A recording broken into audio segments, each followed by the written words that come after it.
For 2 years, people have said Donovan Mitchell will definitely leave the Cavaliers. Then all of a sudden, right when they lose, Shams drops a huge report. There's a growing sentiment around the league that the Cavaliers will be able to position themselves to re-sign Donovan Mitchell. What? How is that possible? I thought he wanted to win titles. The Cavs are years away, if ever. Oh, but then some other rumors came out. The Cavs are potentially blowing the team up around Donovan Mitchell. 2 key players could be gone. And the coach. What could they get back? Well, a championship contender for Spida. But if they can't do that, there is still a chance he leaves. Brian Windhorst says the Lakers and Nets have offers ready to go if Donovan doesn't sign his extension. Like what offers? That's where it gets tricky. Now, you guys might know that I dealt with serious addiction issues when I was a teenager. I do a ton for my recovery today, but what's always been a cornerstone is therapy. Also, just day-to-day life can be a struggle. When I lost my job in traditional media before YouTube really became a thing for me, it was tough. I mean, there was that awkward middle stage, and therapy was huge for me back then. So BetterHelp is the sponsor of today's video. They connect you with a licensed therapist who is trained to listen and give you helpful, unbiased advice. I personally tried BetterHelp for myself to vet them, and I had a great experience with my therapist. But the cool thing about online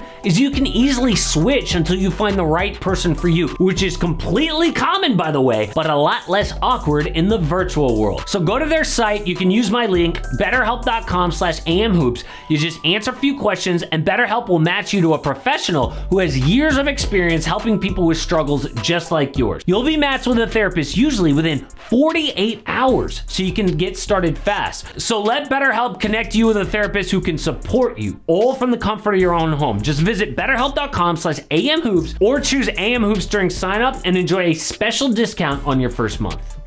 So last year, the Cavs got beat down in the first round by the Knicks. Spida was unhappy because he just spent years in Utah building and he didn't have time to wait around for Cleveland. But the Cavs traded so much to get him, they're not just going to let him go. They got Donovan for Lauri Markkanen, Colin Sexton, Ochai Agbaji, 3 firsts and 2 swaps, all in. The problem is Donovan's a free agent next year. If he's unhappy, they risk losing him for nothing. So Spida can sign a max extension, 4 years, $208 million on July 6th. That is the day that we will know his decision. Recently, Donovan's refused to talk about his future. Rumors say he wants to leave. So Wendy says the Lakers and Nets have offers, but one other team is lurking. The Lakers' best offer is Donovan Mitchell for Austin Reeves, Rui Hachimura, Gabe Vincent, 3 firsts, and a swap. This would be huge because Donovan takes a burden off LeBron and AD. His shooting helps LA's 27th ranked 3-point stats. It makes sense. But the Nets' best offer is Cam Thomas, Cam Johnson, Dorian Finney-Smith, 2 firsts from Phoenix and a first from Dallas. Those are better win-now players for Cleveland, and the picks are still good. The Suns could suck in 2027, but you might ask, why not Mikal Bridges? Because Donovan won't re-sign unless the Nets are competitive. He needs Bridges to contend. But that's why this situation is unique. Spida has a ton of leverage here because whoever trades for him needs to know he will re-sign. That's why I think the Miami Heat are a possibility. Donovan Mitchell for Tyler Hero, Jaime Jaquez, Nikola Jovic, and 2 firsts. This would give Miami a big 3 of Jimmy Butler, Bam, and Spida. Even though Butler is 35, they become an instant contender day 1. The New York Knicks get mentioned because Donovan is from there, but I don't think him and Jalen Brunson make enough sense. So if Donovan refuses to re-sign in Cleveland, those are 3 teams that could do a trade. But what if he stays? This is becoming more of a possibility because of other moves Cleveland could make. This year started terrible, going 13-12 before Darius Garland and Evan Mobley got injured. The Cavs then won an NBA best 22 games between mid-December and the All-Star break. It turns out playing with just 1 big and no Garland was amazing. When Donovan was the lone guard, they went 15-4 with wins over the Mavericks, the Clippers, the Bucks by 40. In fact, Shams said, should Mitchell decide to stay long-term, sources briefed on the matter say Garland would have a conversation with Cavs officials on potentially finding a new home. So keep Spida, trade Darius. But for what? It turns out teams might look at what Garland was before Mitchell and say, that dude can ball. The year before Spida, Darius was an all-star. Since then, he slipped. This year, Garland had his worst numbers since his second year in the league. If Darius had his own backcourt again, maybe he returns to being an all-star. Not many 24-year-olds with that track record become available, so maybe Cavs could get a lot. Then there's the bigs. In every situation, a one big lineup played better than a two big lineup. Either Evan Mobley or Jarrett Allen, not both. The problem is Mobley was supposed to develop a reliable jump shot to unclog the paint, but he hasn't. Yes, he shot 38% from deep this year, but Mobley only takes like 1 3 a game. But then in the playoffs, Allen got elbowed in the ribs game 1 against Orlando. In game 4, Franz Wagner pierced his rib and Allen missed the final 8 games of the year. In his place, Mobley was awesome, dominated at times defensively, put up a career high 33 points in the final game against Boston.